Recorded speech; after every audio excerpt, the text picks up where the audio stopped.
அல்லேலூயா. ஆண்டவரிடம் சொல்லுங்க, ஆண்டவரே அந்த கூடாரத்தில் நான் தங்குவேன், ஆண்டவரே அந்த கூடாரத்தில் நான் நிலைச்சிருப்பேன்.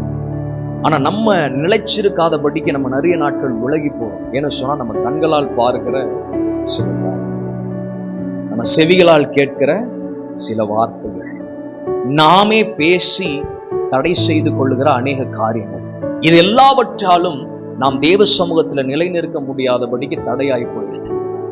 வாசித்த சங்கீத பகுதி எடுத்து வாசிங்க.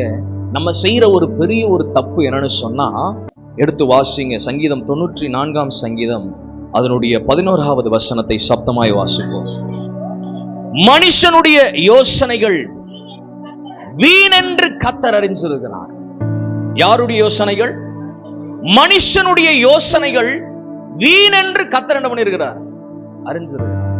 அவருடைய கூடாரத்துல, அவருடைய சமூகத்துல நம்ம நிலை நிற்கணும்னு சொன்னா, நம்ம தங்கணும்னு சொன்னா, முதலாவது நாம் செய்ய வேண்டிய காரியம் ஸ்டாப் ஓவர் திங்கிங்.